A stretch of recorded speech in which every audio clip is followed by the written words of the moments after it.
say, this badass women's panel that we're about to have for today, to celebrate women's equality of 100 years of the 19th Amendment being passed. And as you guys come in, we're going to actually start the program in about 3 minutes. We should be pushing live to YouTube. So we're waiting for people to come into the webinar as well as get situated. I'm going to go over the logistics of how we're going to have this webinar in a few minutes. But I just wanted to say good afternoon. Happy wonderful Wednesday. It's Wednesday. Yes. Happy wonderful Wednesday. So we have a great panel lined up for you guys. We're really excited. I'm excited, not because I'm a woman, but just celebrating these awesome women that I'm going to introduce you guys to in a little bit.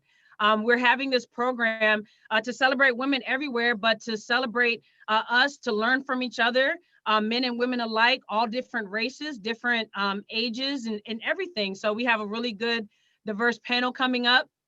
And so I'm just going to tell you guys a little bit of the statistics. So hello to YouTube, hello to Zoom. We're going to take questions and answers. So we're going to have a little bit of discussion with the panelists for about 20 to 30 minutes. And we're going to actually take questions from the question and answer function. So if you actually say your questions in the chat, if multiple people are talking, I'll miss the questions, but I'm going to try to get to as many as we can. We have some amazing women. They're going to just, answer those. So if you guys can use the question and answer feature at the bottom, we'll be able to take your questions and have this good discussion. But again, like I said, welcome to the webinar for today, Celebrating Women's Equality. And we're just happy that you guys can join us. We'll get started in a couple of minutes.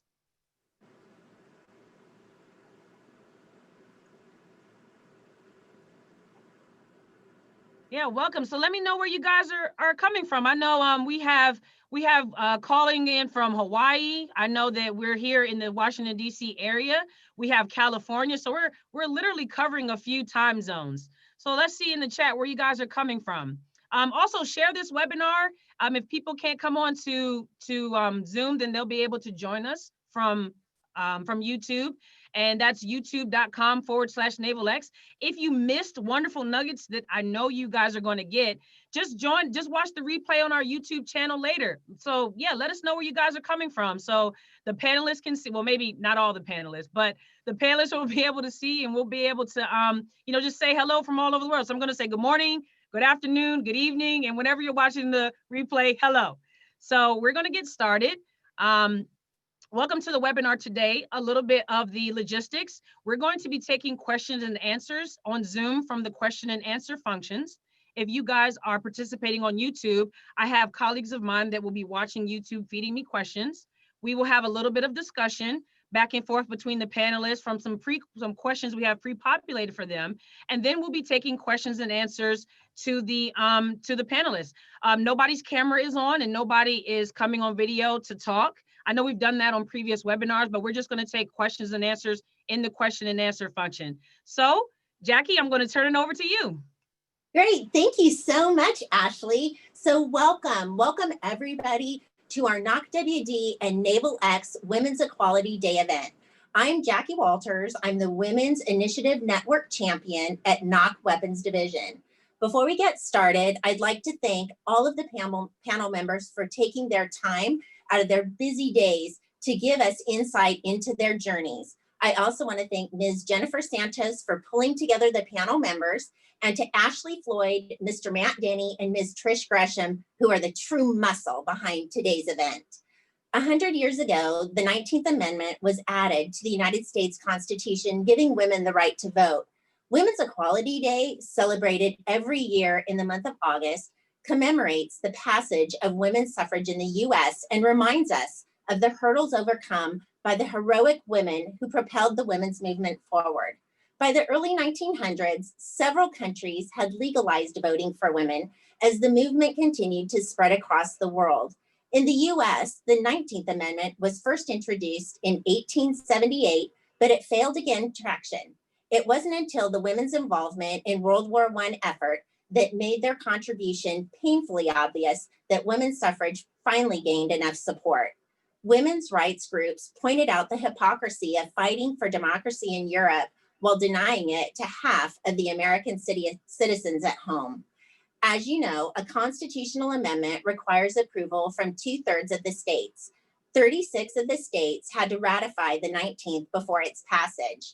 The deciding vote in the Tennessee legislature came from Harry T. Byrne, a young state representative whose mother's plea to support the amendment became a deciding factor in his vote. While the 19th Amendment is commemorated as the right of women to vote, women of color would still face barriers for many years. I encourage all of you, if you haven't already, to read the history of the struggles and triumphs of everyone who engaged in the 15th and 19th Amendments, as some amazing people worked very hard to secure rights to the voting booths for all of us. While Women's Equality Day is celebrated as women being able to vote, it has grown to mean so much more. This event also celebrates women with equal opportunities in education and employment. We owe gratitude to all of those in our past who paved our future. Now, I'm honored to introduce a special guest speaker for today, Vice Admiral Mike Moran. Admiral Moran is a native of Walden, New York, a 1984 graduate of the U.S. Naval Academy, and was designated a Naval Flight Officer in 1986. His tours in the P3 community included Brunswick, Maine, and Jacksonville and Pensacola, Florida. Admiral Moran also served multiple tours with NAVAIR in Pax River, Maryland, including Program Manager for the Maritime Patrol and Reconnaissance Aircraft Program Office, and later as PEO for Tactical Aircraft Programs. In October 2018, he assumed his current responsibilities as Principal Military Deputy for the Assistant Secretary of the Navy for Research, Development, and Acquisition. It is my pleasure to welcome our former NOCWD Commander, Vice Admiral Mike Moran. Admiral Moran, over to you. Great. Thanks, Jackie. Can you hear me? Yes. Awesome. Awesome. Well, I really do appreciate the invitation and ability to participate in today's session. It's really, really important. I'm dialing into you from Rye Beach, New Hampshire on leave. Making fun of me, the shadow in the background. I was trying to give you an ocean view, but you guys didn't get it. You just got darkness. But this is really important. And Jackie, I couldn't say no to you. I never could, never will. So I'm really glad to be here. I want to talk about a couple things. One, I want to talk about, family, kind of what founded, at least, my beliefs and where I am, because I think that's important. We'll talk a little bit about history. Jackie, you covered much of it. I really stayed up on this, but you hit it. And then where are we? And what was my experience? And what's the importance, not only of, what the 19th Amendment accomplished, but the equality women now are continuing to build upon to serve and bring diversity to the workforce. And then where do we got to go? So a little bit about family, because I think it's important. And many of you on the phone, well, some of you at least know, my brother and I have served in the Navy for over 35 years. Bill retired last year after 38 years in the Navy. And so he was a good mentor of mine, and everyone believes, our dad was in the military. There was actually an Admiral Bill Moran in the 70s at China Lake. I still get asked, how was it to serve in the same job your dad had? Well, he wasn't my dad. My dad wasn't in the military. But I did have an aunt who was in the Women's Auxiliary Corps back in World War II and in Korea. Retired as a lieutenant colonel in an Army Auxiliary back in the early days. And she introduced a lot of what she went through to us as we grew up. So it's pretty funny when you read how far the military's come, where she started. Started as a nurse, but moved on beyond that. So that's an important piece. My mom, she's since passed, but obviously a big role player in my life, and a forward-leaning woman by every measure. She was, and I always like to talk to this now, whether it's completely true, she was the first, but we believe she was the first woman to swim across the Hudson River at its widest point, 3 miles at the Tappan Zee Bridge back in the 1950s. So there's no question growing up, about equality with women and men. And she made that very clear. But as I said, Bill and I go in the Navy, and everyone thinks that was, he was the mentor. But I tell you, he would say the same thing. Our mentor is our older sister, and she's sitting here with me today because we're at a family reunion. And she is the person I've relied on for as long as I can remember. Because she's a strong, independent woman. I'm going to get on the strong report in a second, but just a little background on my sister. She's an educator, an administrator, and a coach. She is inducted or recently inducted into New York State Hall of Fame, Athletic Hall of Fame. She took 2 women's teams to state titles in New York, numerous appearances, and by every measure, a success. But she's sitting here. She won't get on the camera with me, but I said, you should come sit with us. This is really good. So, so growing up, there was just never a question, about equality with women and men. And that was just instilled by my parents and clearly where we grew up. So I thought it was important to kind of put that background in place. In history, I just want to throw a couple dates out there. No, you're going to talk a lot about the importance of the 19th Amendment and what it took to get there. But I want to take a little different view and just put these numbers out there. So 150 years after the signing of the Declaration of Independence, did we get the 19th Amendment? 150 years, right? So, should make you think a little bit. As you already said, Jackie, in Seneca, New York in 1848 was the first kind of women's suffrage, at least documented movement, or where it started. But it took 75 years from that initial discussion of some women to bring to light the importance of equality. 75 years. You also mentioned it took 40 more years for women of color to gain that same right to vote. And then it even took 50 years for this day to be formally recognized, by Congress as something we should recognize in here. Those are astounding numbers. And, there's a lot of folks talking about history and where we should be. I just think we should learn from history, really. And why did it take so long? And not demonize our ancestors or those who came before us. Cultures were different, things were different, but there was obviously something that we look at today as so clear that women deserve every right to do what we do as men and share in that opportunity to drive this country. But something held it back, held this country back. And I think we need to look at that, of what's going on today, and learn from history and not repeat those kinds of things and have this kind of conversation that you guys are putting forward today, open, fair, and transparent, and just learn, because we can't repeat. I mean, that is the beauty of history if you really, really leverage and learn from it. So I'm excited about, that piece of it. So I hope we can all learn from the conversation today, and I'm sure we will. So, but where are we? And I think you'll probably talk to some numbers. And Jackie, you hit on World War I, where it gained, really clear, clarity that women were serving our country in every which way a man did. And quite frankly, go back to Revolutionary War, the Civil War, it's all the same. But that became more clear. But World War II, when the WAC, as my aunt started to serve in the waves for the Navy, did we really start to inject women more forcefully, other than in the nurse corps in the military? And President Truman made a pitch in 1948 for equal pay, equal rank for women. But after World War II, women didn't get treated the same. They didn't get VA benefits. They didn't get the support to transition to the civilian community as the men did. Right? It just wasn't the same. And honestly, when you look about, not just women of color, but men of color didn't get the same benefits after World War II as the white people who served in our armed services. So once again, things we need to learn.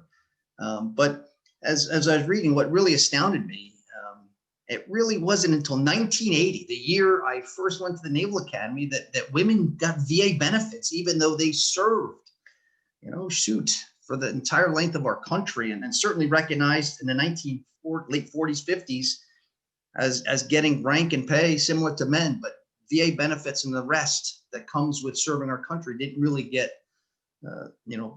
supported until 1980. And that kind of hurt my head when I read that. So once again, trying to tie history and learning to where we are. And so when we went to all volunteer force and able to go ahead and instead of the draft back in the 70s, there's about 2% enlisted women represented our military. About 8% in the officer corps represented our military. Today, 20% enlisted females represent our Navy and 19% officers. So progress, but 19% when women are over 50% of the population of the U.S. But I think on the good front, on that side, what we've seen, and especially in the last 10 years, is almost every rate and rating has been open to women, and that's been a long move, and that's recent. But those are the numbers on our side, on the acquisition side. And I say our side, hopefully there's more than acquisition people on this participating, but those are the numbers I've looked at. And right now, women, and I guess this is a little distressing, and Secretary Gertz and I chatted about it in the office, and he's just absolutely committed, not only to gender, but diversity and race as well. But in 2016, we had 25% of our workforce was women in 2016, 25%. Today, we're at 26%, and it's, decimal points. And for military women in the acquisition corps, 9% in 2016, only 11% today. A little progress, but not much. So why not more? Why haven't we been able to do more? I think we all have to ask that question, have that conversation. The numbers are improving, but not to where they need to be, and certainly don't represent the talent that we have. And then that's what I want to go back to, time history and what I talked about, the categorization of strong women. And sometimes, and I'll be frank, it comes across in a negative connotation that so-and-so is a strong woman. And you kind of go, well, what's wrong with that? But it's kind of my peers and friends and a strong leader by men, that's expected and acknowledged and good, but a strong woman sometimes has a negative connotation, and we've got to remove that, because it's not about strength. And I always had the good fortune participating in a change of command last week, where at least the first time in my memory, 2 women turned over a major program office, Laura Schussler and Tamara Campbell in PMA 272. And I made it clear, I made a point that it was the first time that I remember, maybe ever, I don't know, but that I can certainly remember 2 women turned over as program managers. But it wasn't because there were 2 women. They were absolutely the right people for the job. Their records were perfect, and they were talented. So they got picked, not because they were women, they got picked because of their talent. And it wasn't picked because they were strong women. They were picked because they were talented, had experience to go do the job. And Laura finished the job and did extremely well, knocked it out of the park, quite frankly. And I'm confident tomorrow will do the same. And that, quite frankly, has been my experience in my career, without question. I look back at my PMA 290 days, and I can just point to a couple examples. I always hate to do this because you're going to forget somebody, but I think it is important to recognize a few folks just for context of your discussion today. But Liz McMichael, she was, when I was the P8 IBT lead, she was the avionics lead or deputy for P8. And she was, and is, tremendously talented, experienced, dedicated, but boy, she let you know how she felt.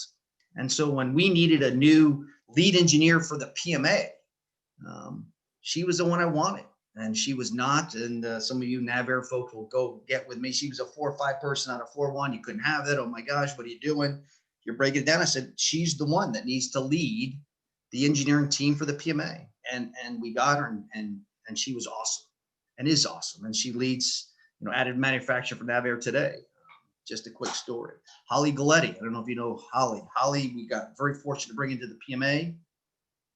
One quick story, because she is incredibly talented and has certainly a position of leadership in our Navy here in the near future. She's a deputy of PMA 290 today.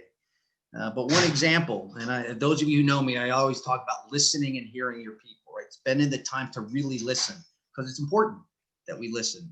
You walk around sometimes and you think you listen, but you're not paying attention to the body language, the facial expressions. You're not really listening to what they have to say. And that happened to me. I was reorganizing the PMA, combining P3 and P8. I thought I had it. I thought I communicated it really well. I did. And everyone was kind of telling me it was going great. And Holly walked in one day and she said, "It's not going well. You're not getting to people. You're not doing it right." And I'm like, "Whoa, okay. What do you suggest?" And she had a plan, and she educated me. We put her plan, and actually we executed her plan from that moment forward, and it really was beneficial. But I will tell you, a lot of peers on my leadership team didn't express that opinion, and I think they all probably had it. But she's the one who came to me and said we needed to change. I'll never forget that. And I learned a ton from Holly. Continue to learn from Holly. Leslie Taylor at NAVAIR when I was 5-0, a fantastic leader, and now leads the NAVAIR team at the Warfare Center down at Pax River. Tremendously talented. I went out to WD, as Jackie said, and shoot, I got beaten by Jackie and Mary Giles on a daily basis. I learned a ton from them, and they were just incredibly important, parts of our leadership team that really brought that diversity of thought, a different perspective. And that's what's so important. I'll wrap it up at the end talking about that. And then Joan Johnson, who was the 4-8 person out there. She took over WD, and now she's been selected to replace Bill Bray as a senior leader here back in RDA. So once again, emboldened and empowered by women with incredible talent, experience, and what I found just ability to just transcend the conversation and bring an openness to it that sometimes we don't get. As soon as you, especially when you get more senior, sometimes people have a hard time telling you you're wrong. And in this business, that's a very dangerous place to be, in any business, in my opinion. When I went to the PEO, we had some issues, a really tough challenge in terms of personnel. And I relied almost completely on Veronica Johnson, who was the BFM there, had been there a while, and helped me work through some of those issues. And I never would have made it through without Veronica. I'll never forget that. And she's still there doing some other things for the PEO, but just once again, a very capable person in our business.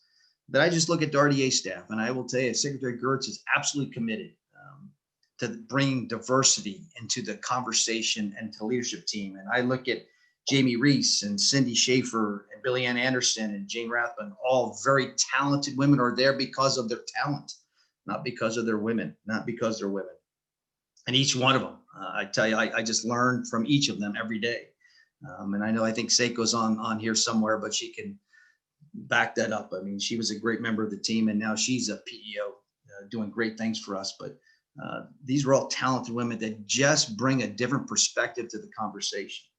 And so I'll wrap it up when I go to history and why did it take so long? Why did it take so long to get to this point that when you sit back now, it seems so clear, and to where we sit and what we need to go. Secretary Gertz brought in a speaker who to this day just really captured, me in a way I've never been really captured before. Franz Johansson, the Medici effect.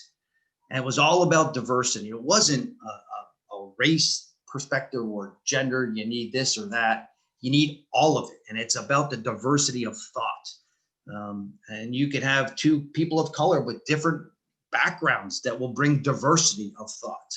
And his view and the data he's collected showed it very, very, very clearly that those teams that are made up of diverse people with diverse perspectives are far superior, far better in executing the work. I really am enthralled by that perspective, and I certainly have lived that and see that. So once again, I really appreciate the time to spend with you guys today. I know you're going to have a great conversation. Thank you. But Jackie, thanks for the invite, and really look forward to what you guys discussed today and that we can learn and how we move forward in the right way. So thanks again for your time. Thank you so much. And thank your family for sharing you with us for while you're on vacation and also for all your service. So thank you and have a wonderful day. Thanks, Jackie. So today we have 5 women who are civilians and military in the Navy and Marine Corps joining us to talk about how they have overcome adversity in the workplace. Each of these women are in roles that have typically been held by men or are in a male-dominated field. Each of them are respected professionals that have been invited to share what success looks like despite difficulties or challenges. They will be talking about how they have taken on challenges and what it means to them to be a leader to their communities and an example for women who may come behind them. We plan on having about 30 minutes of moderated discussion, then open the panel from Q&A from the audience. Our moderator today is Ashley Floyd from NavalX. Ms. Floyd is a mechanical engineer from Carter Rock on a rotation at NavalX as site manager and events coordinator, AKA the cruise director. So Ashley, thank you for your time today and over to you. Okay, so thank you, Jackie. Thank you, Vice Admiral Moran. So I'm going to switch it up. So panelists, I was going to read your bios, but I'm not going to do it because I want to get to you guys. Like, I want to get to the content and the meat. So what I'm going to do, I'm going to send all your bios after the event to all the panelists. So, to all the attendees. So we're just going to go right into it. So Vice Admiral Moran talked about some amazing points. And so I'm going to go straight into the questions. Again, for those, we're taking questions from YouTube. If you have questions related to what the panelists are saying, please drop them in the chat. So I'm just going to go straight into it. So as women, I am a woman, so I can speak to this too. As women, we face adversity, whether it's our color, our age, being in the military, being a civilian. What can one of the panelists, I'll at least say your names. We have Alicia, for those that are listening. We have Alicia Tyre. We have Commander Sarah Rice. We have Miss Jen Santos. We have Admiral Seiko Okano, and we have Major Christine Tarrant. See, I should have read the bios. Sorry, guys. But anyway, we have amazing speakers. We're going to send you the information. But yes, you guys have, anybody want to speak about something that they've had to overcome being a woman in our workforce, in our military? So if one of the panelists want to pick it up and we start this discussion. Oh, you know what? Jen Santos is going to give us some opening remarks first. Yes, she's going to do that. All right, so it's over to me. So hi, everyone. Thank you so much for allowing me to participate. My name is Jen Santos. My bio is not that exciting. I spent some time in a whole bunch of different areas, but it all focused on national security. So first of all, I'm honored and humbled to have the opportunity to engage in such an impactful, important conversation today. Today is a day to celebrate women's equality because we are badass. I will say to Ashley, badass is not a swear word in my vocabulary. Even my kids, Kayla and Ryan, who might be listening, are allowed to use that term. So in my 23 years of experience working in national security, it's taught me so many things. First of all, it is dominated by men, but that did not deter me. My first job out of college, 1 month out of college, I started to work in the Pentagon. I was nervous, but I was confident that I was in the right place. Every position I took afterwards, I required 3 characteristics. 1, the job had to be super challenging. 2, it had to be about something bigger than me. And 3, it allowed me the chance to grow professionally. And so all those 3 foundational characteristics have driven me through my professional career. I have struggled and I have persevered. I know that if I listen more and then speak, I'm more effective. I've learned that if I take care of the folks around me, they'll take care of me. I learned that I need to empathize more and therefore not be judged, and that I can be a part of the change and empower the next generation of leaders. So first, I really appreciate the opportunity to participate with this badass panel of women. I look forward to the conversation today, and over to you, Ashley. Thank you so much, Jen, for the opening remarks. I just got beside myself because I got so excited. So one of the first questions I wanted to ask you, panelists, what was something that you had to overcome as a woman being in your positions? Guys can start with the story and then we'll just carry the conversation from there. Who would like to go first? All right, I'll go first. It's Jen. So I'll tell you that I started out of college working in the Pentagon. So this was 23 years ago. In May, I graduated with a math degree, And in June, I was working in the Pentagon. It was insane. But then there was a point where I was a consultant supporting the Air Force. I wanted to serve in the Air Force. And so I really looked into serving in the Air Force. Well, it took me 2 years to apply using USA Jobs to finally get into the civilian corps of the Air Force. And I'll tell you, I had women mentors helping me get in. I had even men mentors helping me get in, but it took 2 years. And during those 2 years, I really debated whether this was the right place for me, because as much as I loved the Air Force, I wasn't sure they wanted me. And so I'm not sure what was the driving factor behind it. I felt like I had the technical skills and acumen, but 2 years of applying is probably just a little bit too long, I say. Thank you. Thank you. You're welcome. I'll jump in. For me personally, I think one of the biggest things that we struggle with as women is imposter syndrome. And so I always have these, moments of being my own adversary. And so when I was thinking about what adversity I've faced in my professional career, I'd say that the biggest thing is my internal voice as a woman. And I'll never forget, I participated in the Leadership in a Diverse Environment event, and there was a fact given that women are less likely to apply for jobs because we go through the bullet list of qualifications, and if we don't have a certain percentage of those qualifications, we'll disqualify ourselves, whereas a man will have less than we have and feel confident enough to apply. And so for me, it's constantly speaking against that inner voice and knocking that adversary backward, because it's me. And I know a lot of women struggle with that. So that's just something that I can relate to. I want to riff off that. So one awesome, I can identify completely with the imposter syndrome. Sarah already knows this story. I love this story. But I was it was a captain select, and my former boss, Captain Small at the time, now Admiral Small, came by my office and he's like, "Look, I think that you should apply to be IWS 2 program manager." And I was like, "No, I'm not qualified. I can't do it." He's like, "What are you talking about?" And I'm like, "I absolutely am not qualified for that job. There's other people." And he was like, "You are absolutely qualified for the job." And and I actually have a lot of confidence. I mean, I don't consider myself somebody who's got like half confidence. I really did believe that I wasn't qualified for the job. And it took somebody else to convince me that I actually should apply. And then, so I applied and I was like, well, I'm not going to get this job. And they picked me. I remember Admiral Small telling me, "Hey, you got the job to be IWS 2, your program manager now." And I went into the bathroom and vomited because I was so scared. I was like, "Oh my God, this is my worst nightmare. I'm not gonna be able to do this."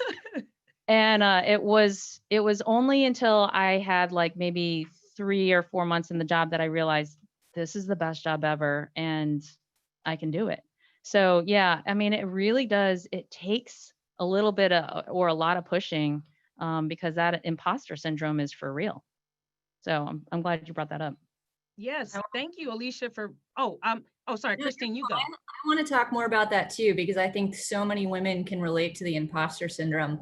The imposter syndrome is not only like, thinking, do you belong there? It's, you're trying to be somebody else and, being in the Marine Corps. So thank you all for inviting me, Navy Marine Corps team.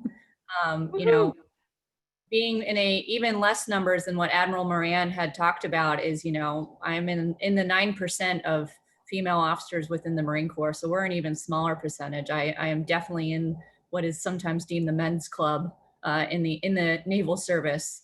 So it's one of those things where not only do you not know if you belong there, but you start to not be your authentic self. And I think it took me a long time to really understand my authentic self. Like, I didn't need to be part of the boys. I didn't need to be part of, I just needed to be myself. I bring my own capabilities to the team. And that's why diversity is so great. And what Alicia said, it's not only the imposter syndrome. I've heard another one, it's called the tiara syndrome, where women just want to sit down, do hard work, and then wait for someone to put a crown on top of their head. You know what I mean? We just expect that our hard work is going to get noticed. And sometimes our men are more apt to like boast their resume and, you know, tout their good things. So, you know, celebrate the things with the people you love when you accomplish them. And on top of that, you know, ma'am, I don't know how you felt besides vomiting in the bathroom after you get it, but sometimes when you get selected for a position, you wonder, did I get selected because of my performance, or did I get selected because I'm that one quota? You know, they had to throw a female in there. They had to throw, you know, a certain demographic. And so even if you did earn it on performance, you start to question yourself because you're like, well, I'm the one female here, so I must have only got it because they needed, you know, the token woman on the thing. And it's definitely, it's not, you know. I've sat on boards, they pick it for performance, and we all earn our places and what we bring to the team. And I think that that's a big thing. You know, I've never felt adversity by being a woman. I've been very fortunate to have great leadership, but it was definitely my own voice and my own inside saying, do I belong here and can I do it? So Right. I'm very happy to be surrounded by so many badass women, the Navy and Marine Corps team. Man, Can I add on to a comment to that too? Sorry, this is Jen again. Yes, go ahead, Jen. So in that same vein, that last part of your comment, I was absolutely that. I was the woman they brought on because they needed a woman, and the leader told me that. And it made me so sick, I got out of there as fast as I could. I was like, I'm not staying in an organization where they said we needed to bring a woman on board. The thing is that I've also been kind of confronted that, hey, you got the #1 ranking because of how you look. And as much as I think people, I don't know if they mean, I think they mean it well-intentioned in certain ways in their head, but it does kind of break at your self-confidence a little bit because you think, wow, maybe I did, and I'm not as good as everybody else, but it's how I look. And so it is kind of, it's a little unnerving. Mm-hmm. Sarah, what do you think? Absolutely. I like this question, Ashley, because I read it, and when you asked about adversity, I actually, the first thing that came to my mind was like all the good things that I've had in my life, honestly. Mm-hmm. And I couldn't point to that one challenge that I've overcome or something. I've just been so fortunate. And I feel like I've been privileged to be able to be able-bodied, to be able to serve in uniform, and to follow the path that so many of that has blazed before me. But it is definitely kind of the death by 1,000 paper cuts that you get when you feel like you don't belong and you're trying so hard to belong. I can tell you, I think all of us in uniform here are Naval Academy grads. Yeah. And I went there during summer seminar, and I just fell in love with the sense of belonging that everyone had. And I also have a twin sister, and that's like kind of a weird dynamic because we look identical and people would interchange us. Did she go to the Naval Academy? She did not. Oh, okay. No, she's completely different path. And I wanted to assert my independence and my identity by wearing a uniform every day, which is a little counterintuitive. But I just really wanted that sense of belonging, and then I realized that I didn't have it for the longest time, and it was a long struggle that I think we're still dealing with every day, honestly. And it really helps to be in a room full of women and authentic women, because we're all different. There's not one category of being a woman. And I think it's so empowering and invigorating. It's a really great thing. Yeah. Yeah, I'd like to add General Reynolds. She is DC information. She's the first 3-star female general within the Marine Corps. My mentors, and I'm very thankful to have her as a mentor. She always says, you can't build a house with a box of hammers, and that's what diversity is having the whole toolbox. And you can't put it any more simply than that. You guys, you all bring up amazing. You guys had so many nuggets that you talked about just now. I don't even know where to start at first, but I want to tie into something that because I've literally had the imposter syndrome. We've talked about that. I'm pretty sure many people on here can relate to that. But I want to go into something that I can't remember who said it, but something that I read from the Lean In book by Sheryl Sandberg. So my home command had started a Lean In group, which I've seen happen at many organizations. It's a phenomenal book that I feel all men and women should read. My second level supervisor, who's a male, also have read it and said he learned so many nuggets of things he did, even though he's conscious, has 3 daughters, has a wife, still made mistakes about, categorizing women as some sort. So how can any of you speak to what it felt like being, so if you had that, I got chosen in this spot because I'm a woman, because I'm a person of color, because I'm a certain age, what can you speak to when it comes to like that competitiveness that we would feel against each other? Because I feel like sometimes if you see one female supervisor, now it's like, okay, now there's no spots for any others. Has anybody had a situation where they felt like that competitiveness because there's another woman? Oh, Christine, yes. Oh yeah, so it's actually called the Queen Bee Syndrome, nothing against Beyonce. But I remember being a second lieutenant and I was deployed to Iraq in a battalion of over 900 Marines. And there were 4 female officers. There were 2 female majors and 2 female second lieutenants. And all 4 of us did not like each other. And I thought it was completely ridiculous that these 2 female majors didn't want to mentor us, and that my own peer was like competing against me and kind of even talking snide stuff behind my back a little bit. You know, and it just seems like that, it was something that shouldn't happen. And it took me a long time to kind of feel through when I was a young lieutenant and then understand that, like, what are we doing? Why aren't we lifting each other up? You know, why do we have to do this to each other? And I think thankfully now I see the younger generation, they don't have any of that. I think, you know, for whatever reason, it was, you know, when I first got started, we saw it as a competition. And maybe that's a OCS, TBS type of thing when we're going entry level. But, you know, if you're not helping other women up, then what are you doing? You know, and that includes men too.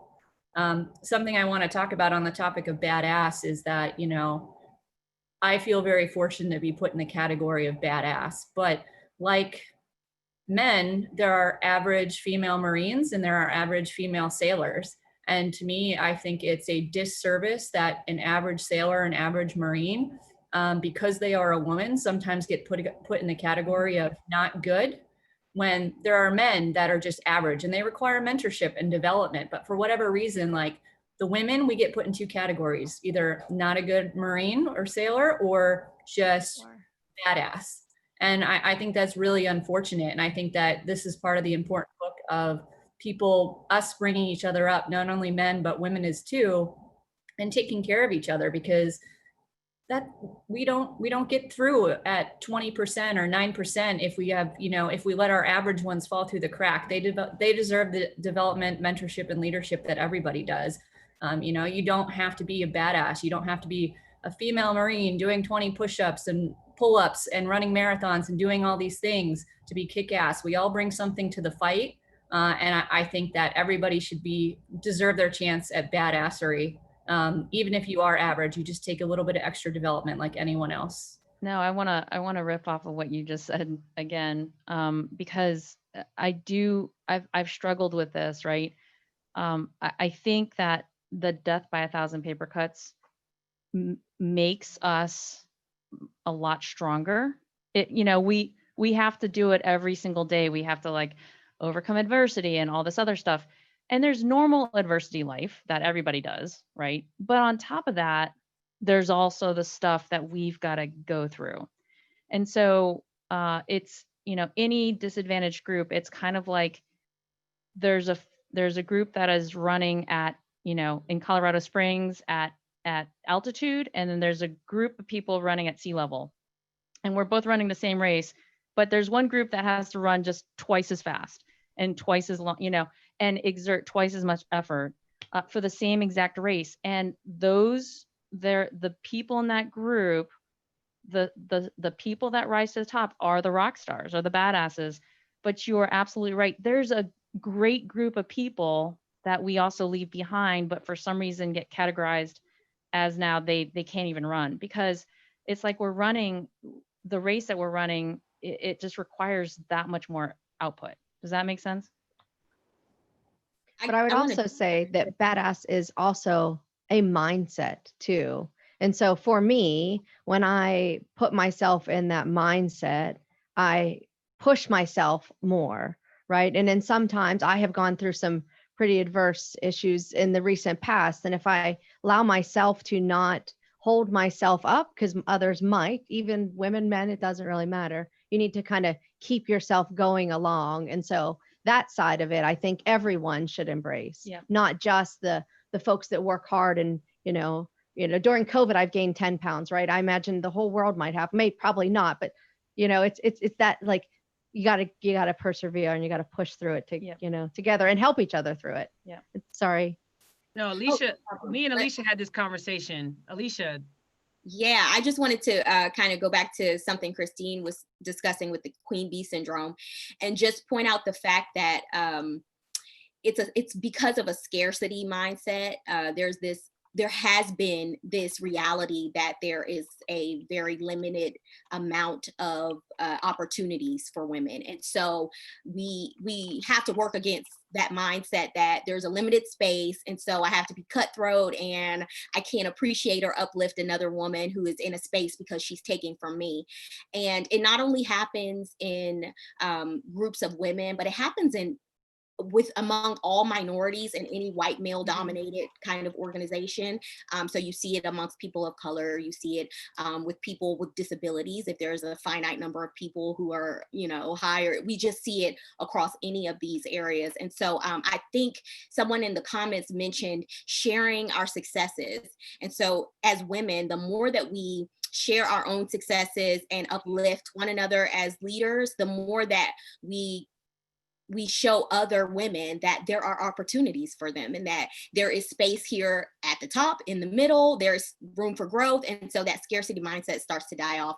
And Christine, that may be why you have noticed the change from when you began your career to now, because I think as women, we're starting to realize that there is space for us, and there's space to become badass, even if you're right in the middle. So I just wanted to throw that in there. Thank you. That's phenomenal. Oh my gosh, this is such a good conversation. So many questions are coming in the question and answer chat. And I know that I said I wasn't going to go there yet, but I want to kind of build off where we're going. So talking about that scarcity mindset, the filling the quota, I've seen some questions of people asking, how do you say but not say I do need to fill a quota, because we do want more women, we do want more diversity. And then and I'm going to bring this up, I don't know if I can say this, like I'll probably get my hand slapped later, but what about when they say, oh, you slept your way to the top? Because that is a thing that women face. And I've seen it, because I've seen that in my home command, or like in other organizations, they say, oh, she just got there. You hear people talking and people being chatty. She just got there because they're sleeping with X and, so-and-so. So how do we kind of remove the stigma of we need to fill a quota, which we do, but we don't. We need talented individuals, but also to kind of dispel that, oh, they got there just because of blank. So would anybody like to speak to that? Can I throw in that I sent Ashley a thought that I was having. We share thoughts a lot, and it speaks to that quota. And I told her that diversity is a tool. So diversity, you must have diversity. It's the tool that we need to get different people in the room. But inclusion is a necessity. And so making space for people and inviting people to the conversation and inviting people to have input is a necessity. And then out of those two, equity amongst everyone is the great reward of those two. So I think we kind of get stuck on the diversity portion of filling quotas. We have to have diversity, and the only way to do that is by numbers. But when we start to focus in more on the inclusion and including one another in the conversation, and having male allies and men that stand up and support that this person is intelligent. She didn't get here because she slept her way to the top. She can prove that she's intelligent, putting her out there and advocating. I think that's the inclusion portion. And I think that's where we are as a community and a collective and an organization, trying to understand how to be inclusive and how to support women so that those negative ideas or stories don't follow them, because it happens all the time. And most of the women on this panel are beautiful women. I'm sure there have been comments. So it's just something that you have to combat with hard work, I think. Well, I'll speak for the uniform in the room. If we slept our way to the top, we'd all be under the UCMJ by now. So that didn't happen. But what I do say is, for people that kind of, see you as that quota or, that diversity fill is kind of, it's hard to kind of prove them wrong. I hate the fact that, being a diversity quota or a woman, you show up and you have to prove yourself, where most men only have to disprove themselves.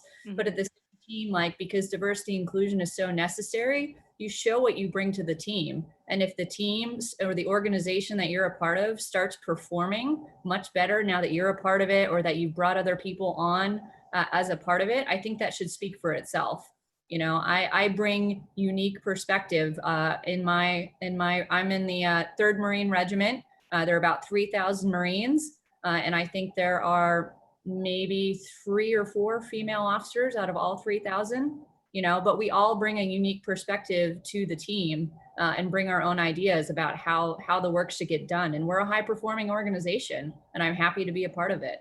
And I think that speaks for itself. You know, never once have they kind of been like, you know, and should you be here? And what do you think about this? Like they're happy with the unique perspective that I bring, whether it's talking about, you know, we're in a COVID situation here in Hawaii. And I was the one that brought it up that, hey, we have a lot of Marines in the barracks that can't go home for Christmas to visit their families. Like, what are we doing to make Christmas and the holidays extra special for them? And working with our version of the ombudsman, you know what I mean? But a lot of these guys, you know, they're focused on the mission. And in my mind, that's part of the mission too, where we're looking at it. And it's not just because I'm a woman, it's just the perspective. That's good. So I want to go. So I'm an engineer by trade, and I stepped into a role that was not engineering, and I'm loving it. So one of the misconceptions was because I'm so fun loving, I'm loud, I'm sometimes I procrastinate a lot, I'm unorganized. There was misconceptions that I'm unable to perform my job as an engineer or any other job. So I think that's hindered me in my career somewhat. But what are some of the things that people have misconstrued about your personality, your jobs, whether you could fit the bill or not? What are some of the things that people get wrong about you before knowing you?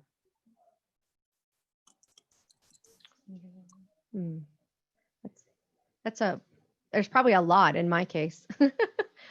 We'll start with, so my education was mathematics. And so my undergraduate, it was 2 women we're the only 2 that graduated in 1997 with math degrees, 2 women, no men in that career field. And probably people think that I'm not good at math. Well, I haven't done that kind of math for a very long time. And as my daughter is studying computer engineering at Pitt, she can't ask me math questions that I can answer anymore. But I would say, no, just like you're saying, understanding the background, the knowledge, the skill sets behind our inside of our brains probably are misconstrued. And I know for a fact that's me. I would also say that people probably don't think that I'm a goofball, and I'm absolutely a goofball. I know I probably look like I'm a little bit stuffy, and people probably say that about me, but no, I play soccer. You know, I play on old women's soccer leagues. I don't play on the co-ed teams anymore because I've got hit too many times in the face with the ball with someone that can control it. It was usually men, but women's soccer leagues. And so just being out there and just, you know, allowing, you know, people to see you for who you are and not having to call me ma'am. I'm just Jen. I don't know. I came into this organization in the Navy and I was like, I'm just Jen. I will always just be just Jen. Like, there's no ma'am. I appreciate that comment, but at the same time, I want to be part of the team. And so I think there's those misconstrued thoughts. I feel like I feel like I'm lucky to wear the uniform because if I were out of uniform, I joke that like that's my actual camouflage because people will walk right by me. I'm like, you know, I'm short, I'm 5'4", and they won't even realize that I'm the same person that they work with, sometimes 4. And so I think that's it for me, that like I'm short, blonde, petite, and people underestimate me all the time. And I'm like, I can put on my mom voice and we can talk about what's going on. And so I think that like hopefully, you know, the uniform tends to help you give that credibility that it's harder out of uniform to have. And I think I actually showed up to my first ship and I still have the name tag because I was a cruiser and they put me in charge. I was going to be the first lieutenant. And then I think I showed up and they were like, she's going to be the communications officer instead. and I actually loved being the communications officer. It was a very tough job and a very technically challenging job that I appreciated. But I was like, it was probably better that I wasn't the first lieutenant. No, you and should have been the first lieutenant. You know, like 6-foot lacrosse player that came later was the first lieutenant. Yeah. Interesting though. I think women, and I don't want to like stereotype, but from my experience, it seems like walking into meetings people think women might not be as technically astute. And that's my hunch is that whether it's the questions they ask, or kind of the conversation, it seems like automatically there's kind of that stigma that, oh, I don't know if, oh, there's a woman, I'm not sure she might have the technical prowess. And maybe that's just being from an engineering perspective, but yeah, that would be, I don't know if anyone else thinks that or has seen that, maybe that underestimation sort of thing, as you were saying. Mm-hmm. Yeah, I'd agree with that underestimation. So I'm civilian and I am not an engineer. I work with words, communication. Words matter. Words do matter. They do. Absolutely. And I read all the technical documents. So I feel like an engineer by osmosis. So it works. So that's fantastic. I hereby W an engineer by osmosis. I love it. Engineer. I second that as an engineer in the room. Yes. So I know for me, I appreciate the way I look. I present a certain way. I think that I am often underestimated. I think because I may present as typically feminine and people are like, what could she know? It's kind of like a Legally Blonde or something. Like I always think about that when I'm at work and I'm like, I got you guys, that's how I feel. And so it's kind of combating that. I actually have come to appreciate that being underestimated. Using that to your advantage, kind of, you think? My advantage. I love to walk into a room and people are wondering why I'm there or why I belong at a table. And then by the end, they understand.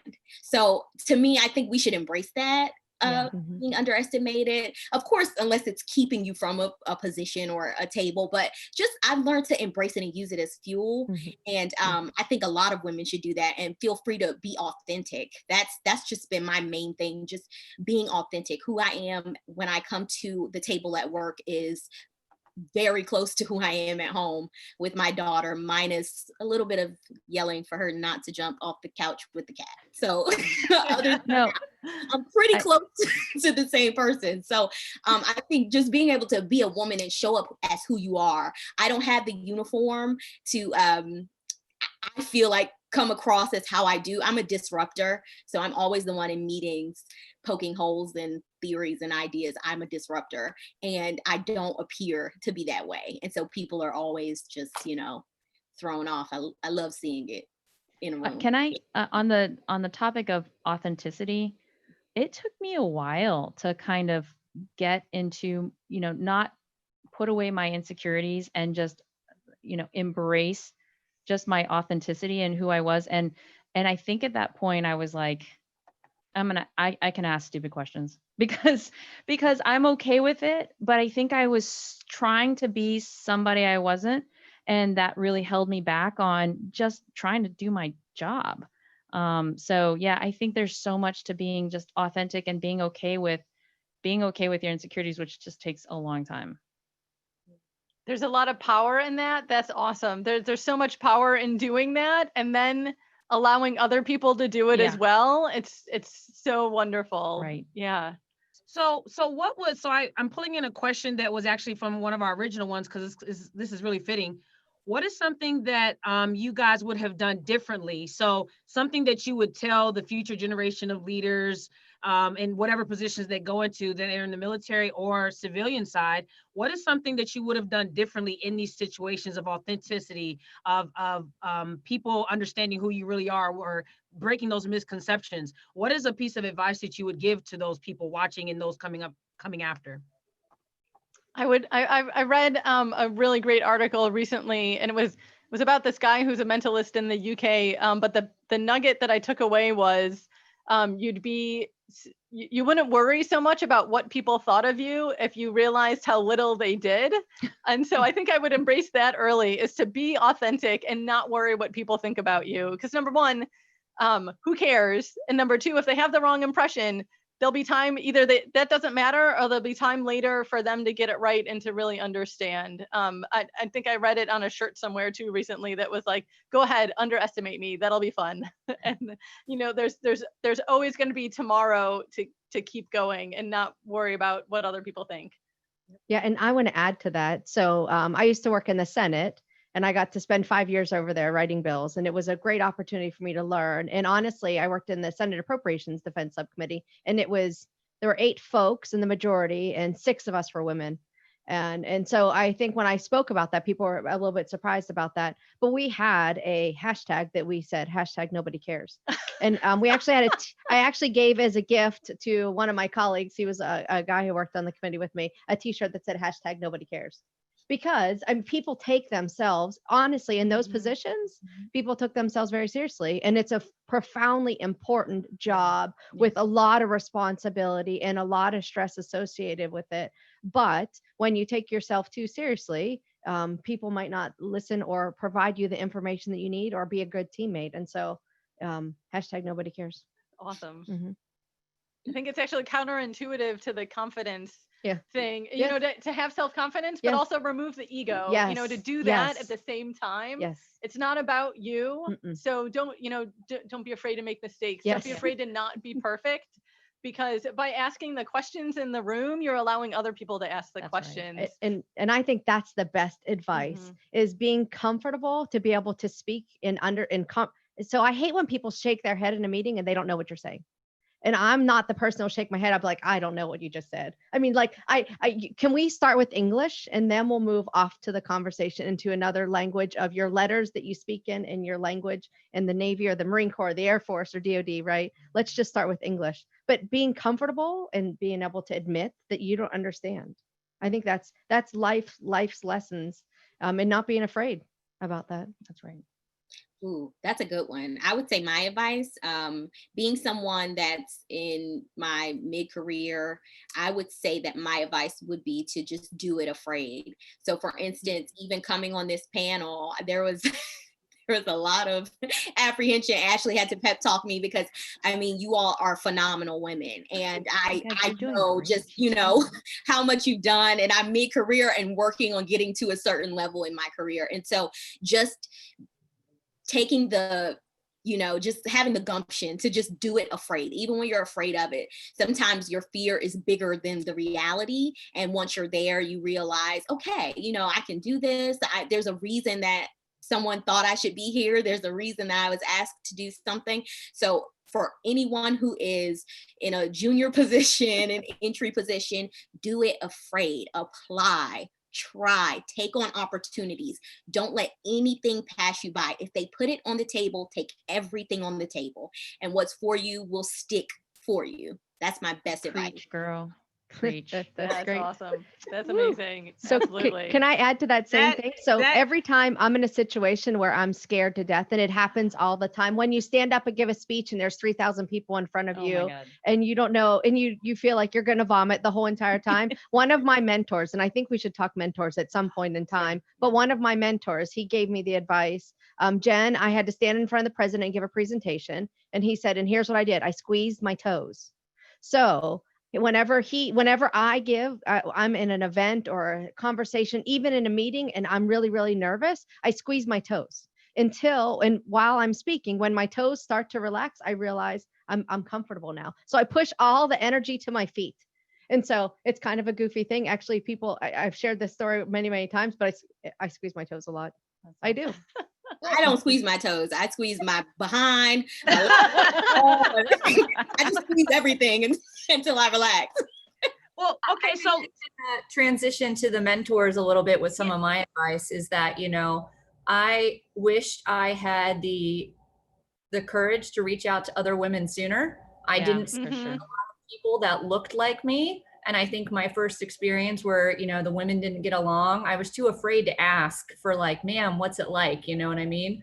And once I did, I mean, I didn't see my first pregnant female officer until my 8-year mark. So I thought, you know, being a mother and being a Marine officer was mutually exclusive. And it, you know, it kind of terrified me because at that point I was like, I kind of want a family, but I really love my job. Like, how can I do this? And then I was so fortunate to be stationed in North Carolina at a squadron. And we had every company commander was a woman except for one. And 2 of them were pregnant at the same time.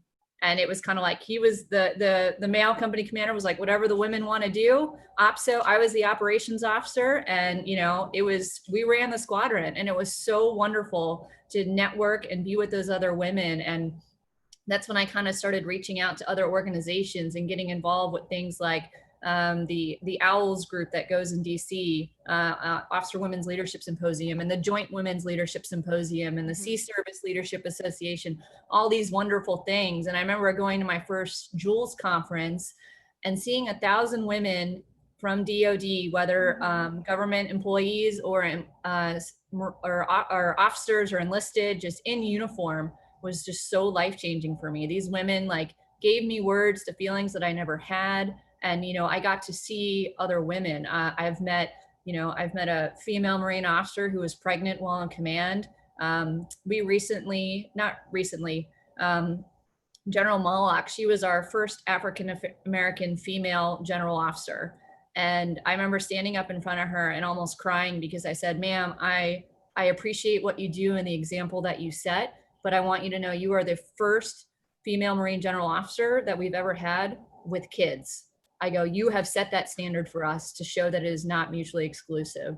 And ever since I started getting involved and finding my voice and finding my authentic self, the more I reach out to other women and connect them to other women, you do so much help for them, whether it's a Lance Corporal who's struggling with something or another captain who's like, I want to adopt. And I'm like, I don't know anything about that, but I know this woman and she adopted while she was on active duty. You should talk to her. And just being that conduit and being that network for other women to put you together. Sometimes that's all we need in life, is to talk to someone or see someone like us or has had an experience like us. Yeah, I'm Gen X, and I think as we were going through all the trials and tribulations of being the first females on ships and all this other stuff, we forgot about other women weirdly. And so it wasn't until I was a commander, I had my head down and I was working hard. And it wasn't until I was a commander that I was invited to one of these conferences, and Sarah Rice, who was a lieutenant at the time, so I was commander, she comes up to me and she's like, we actually need you to mentor us. We need you to take because you're one of the highest ranking females as a commander in the EDO community. And she's like, we just don't have any role models. We don't have anybody. Can you talk to us about stuff? And honestly, to that point, I didn't even think that.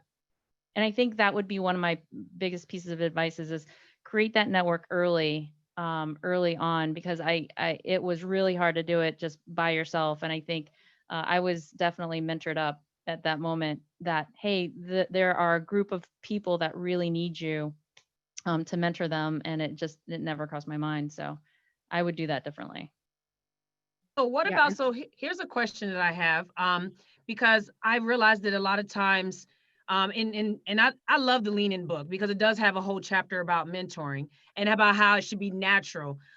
What about when it comes to having a mentor that's different? Because I can easily find another Black woman as a mentor, and I have a white woman who's my mentor. And I made a joke with my coworker. I need an old white man as my mentor too. And then he said, well, I'm gonna just say it was Matt. And he said, well, why don't you go to Seiko? And I said, well, no, I want an old white man too, so I can learn from him, because I feel like sometimes, we learn from people who are different. So what would you recommend for people who they want to have a mentor and it may not be organic, but they want somebody that's different because they may, I think I have 7 mentors. I don't know. I take advice from a lot, but what would be your comments to that?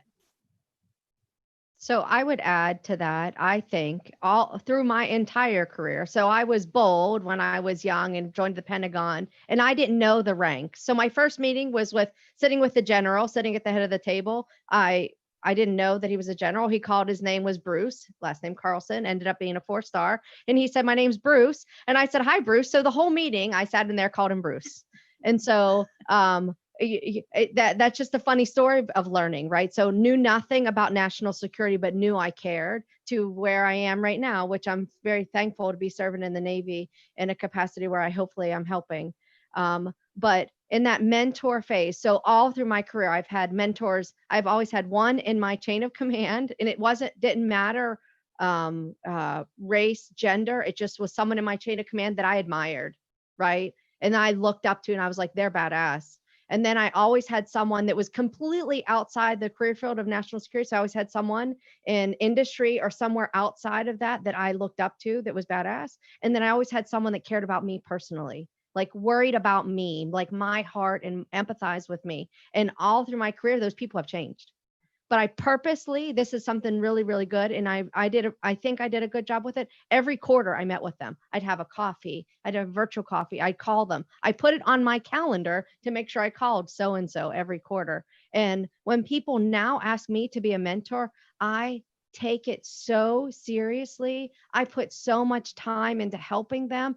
And if they see me in one of those models to either empathize, either in their chain or a leader outside of it, I take it very, very seriously. And so I'm honored to mentor people.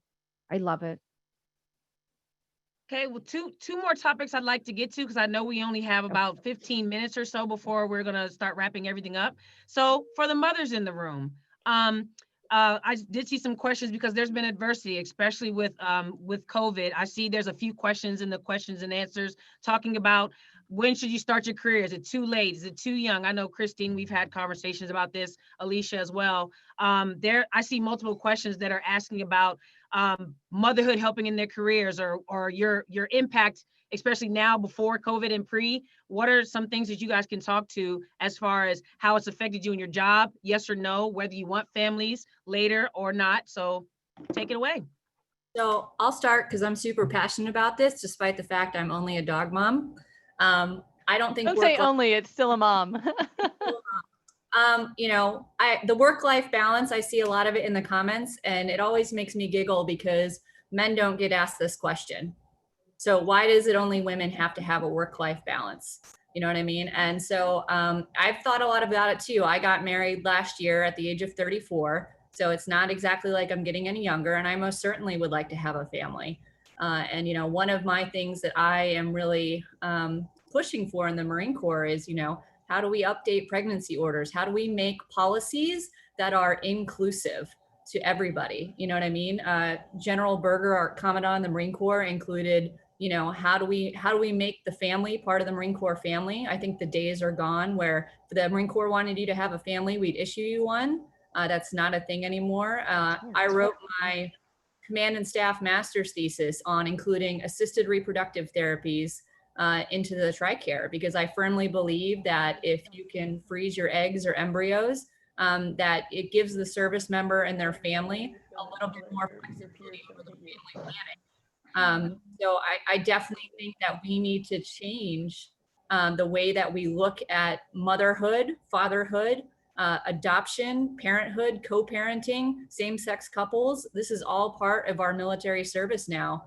Even single parents. You look at things like if you're married and have children, or if you're married, the Marine Corps or the Navy tries to station you together. But suddenly, if you're divorced and you have a child, we don't try to put you together. So suddenly now one of the service members needs to leave in order to become a good parent. What kind of policy is that? And it's such a small population, but that's still good Marines and sailors that we are losing. And so it's not so much how do we work-life balance. I really believe, and one of the things with being a major and my voice being finally in a point where I feel like it's being heard is pushing this up and saying, why don't we change these things? We had our maternity order updated last year. It hadn't been updated in over a decade prior to that. And so I think it's one of those things, it's instead of forcing working moms to have a work-life balance, we need to change policies at all levels to help facilitate working families, working moms, working dads, everybody. So I can speak to that. So I'm a mom. I have an 8-year-old daughter, and her father unfortunately passed away. So I'm a single mom. And what I've noticed is that in this COVID time, it's been very interesting because now I've taken on, additional responsibilities. I am also now a homeschool teacher. So I can add that to my resume that I'm also a teacher. So it's been stressful. But I think what we've seen over this time of most of us being at max telework is that we should be driven by our productivity. Like our policy should be more productivity driven versus having to be in an office for a set amount of time. If a person is producing equivalent to sitting in an office for a certain amount of time, that helps especially single women, single mothers, and married mothers. That helps mothers, period, with work-life balance. I've had, I think, a far more productive time because I'm able to flex, and I have a supervisor who is phenomenal when it comes to respecting people and their work-life balance. And so just, I think, making sure that we are inclusive, again, in our policies and practices helps mothers with learning that, that balance. I will say though that I've had this conversation as a part of the lead program that I am in at the Naval Surface Warfare Center at Carter-Rock. We have interviewed several SES personnel and asked them that question, male and female. Tell us about work-life balance. Tell us about, and the answer is that you never really get it. It ebbs and flows. And sometimes it's 80-20, sometimes it's 50-50, and sometimes, you're hanging on by a thread in one area or the other. But it's just about being able to, ride those waves out and having supportive management and supportive policies in place. So Christine, kudos to you for implementing that. I don't know that I'll have another child at 30. I'm 34. I don't think I'll have another one, but kudos to you because these are the types of policies we need. Yes, so I'll add a comment to this as well. So I'll tell you, I don't think there is an ability to balance. I mean, I have 2 children that are, my daughter's turning 20 years old, which is insane that I'm that old now. And then my son just turned 18. So I have 2 adult children now. And if you'd ask them what they thought about my work-life balance, they have hated jobs that I've had and they have loved jobs that I've had. So that has taught me which jobs actually allowed me to have balance. I don't want to get into any specifics because it might cause me to get maybe even emotional. But definitely it's very hard. And I'll tell you, if your leadership doesn't allow you to have balance, go find a new job. Yeah. Right. Because I've had leaders that I've worked for that they could care less, men and women, they could care less. You should be at work. It's 9 o'clock and you're still not done. Right. I've also had leaders that were like, you could finish that at home. Oh, so they get it. And so I always try and choose my boss more than the job. Mm-hmm. And so I've been successful in that and I failed in that too. And so that was a life learning experience for me. But I would also say when it comes to when you look back in your life and if you have, you've missed out on opportunities that are important to say your family, friends, kids, whoever you're supposed to attend an event and you look back and you miss that because you chose work. Those are regrets that I have. And so I hope that as future leaders as well, that you look back, the decisions you make now, you choose the decision that is the right one, which is probably not work. Yeah, I will say that I've mentored a lot of women where they've gotten advice from senior males that, hey, you have 2 small children at home, you can't have a DC job. It's just too stressful. I've heard that more than once. And so I always tell them, come work for me. And one of them actually took me up on it. And she was probably one of the best, led the future naval laser program, and still had 2 small kids at home and, managed the best we can. And, the thing is that we put these stigmas around things, but again, it's about supporting. Yes. And it's about making it work, and people have done it. And I will also say that there are a lot of men in the same situation that have small children at home and they don't think that they can be in, leadership positions. And I've told them, hey, somebody has to pave the way here. So, I think everybody is struggling with this, trying to balance, especially I think this newer generation where the workload is actually being shared a lot better in the household. And I think we have got to figure out a way and be sensitive to it on how to help so that we get the talent we need and they can rise through the ranks and make this organization better. So one of the things I'd like to say is there's a few questions I see on this too.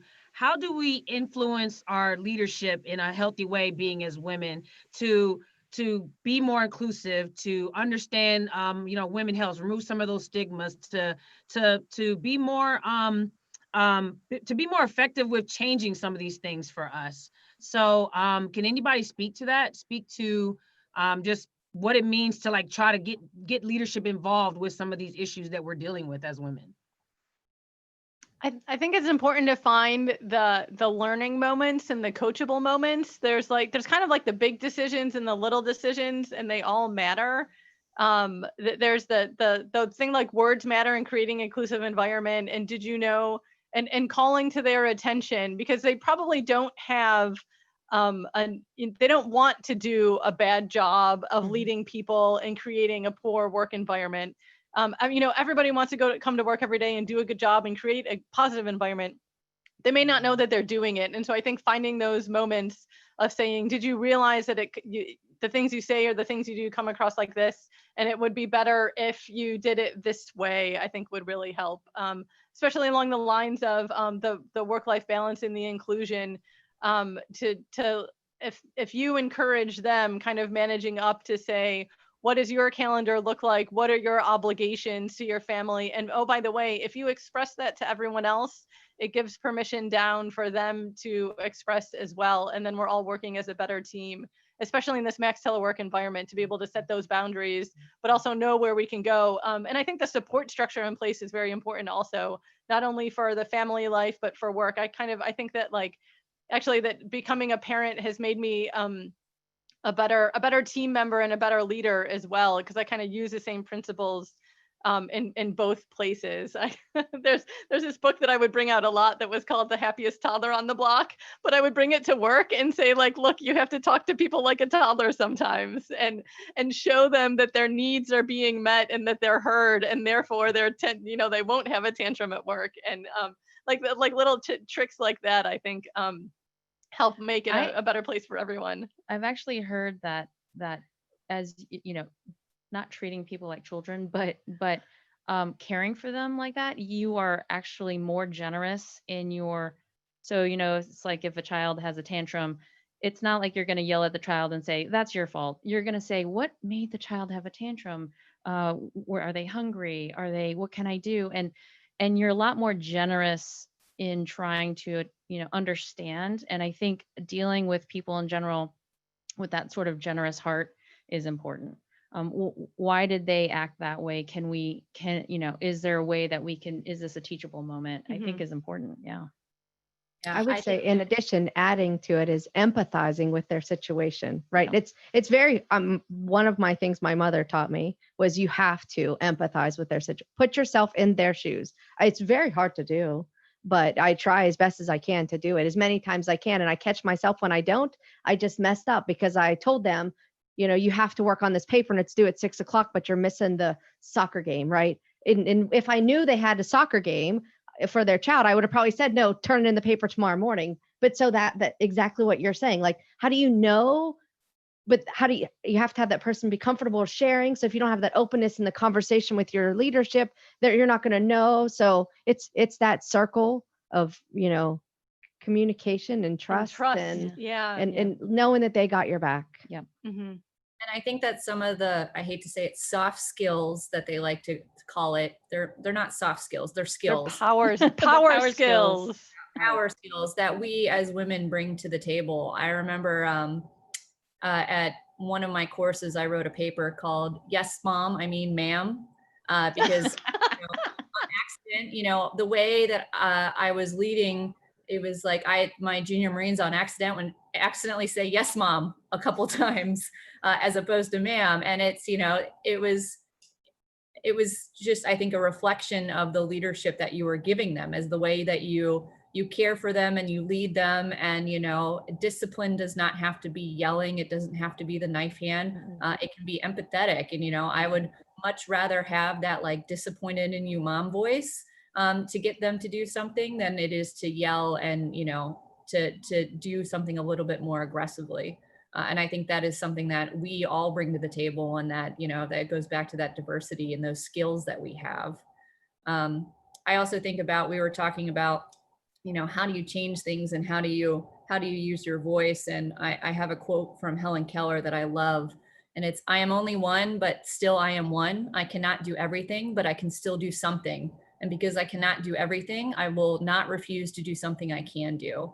And so no matter who you are, what rank you are, what position you're in, I think that you as one can make a difference, whether that's reaching out to a peer, somebody that's junior to you, or even someone that's senior to you, and giving them that teaching moment that the commander talked about. I think we all have the power to influence. You know, I always say, oh, I stick around because I want to make a difference, and finally my voice as a major is being heard. But I think about all the conversations that were had with me, and they definitely had an influence on my life and my career. And I'm not sure I would still be here if it wasn't for those conversations from both men. So, yeah, that kind of talks to what I think creates good leaders. And I think the two very important factors is transparency and empathy. And so, Jen, when you mentioned that, I couldn't agree more. I think you have to be able to empathize with the people that you lead, and that you have to be transparent in order to kind of gain trust and create an atmosphere where they are comfortable being transparent with you.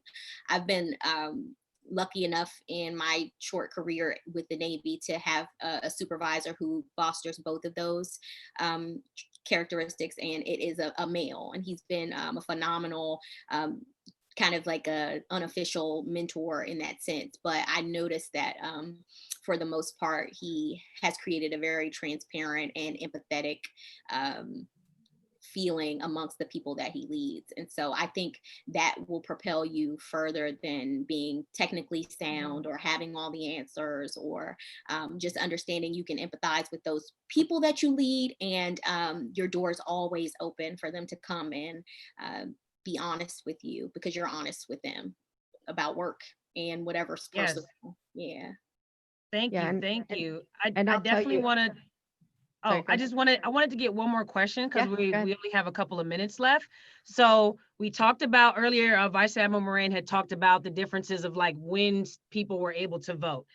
So panelists, does anyone feel that we still need to push for equal rights? I already know the answer is yes, but what are your thoughts and opinions when it comes to that? Because women are still getting less pay. You still have disparities within age, within race. What do you guys feel about that? I'll say that it's so important to vote because of all the people that have fought for it and haven't been able to vote.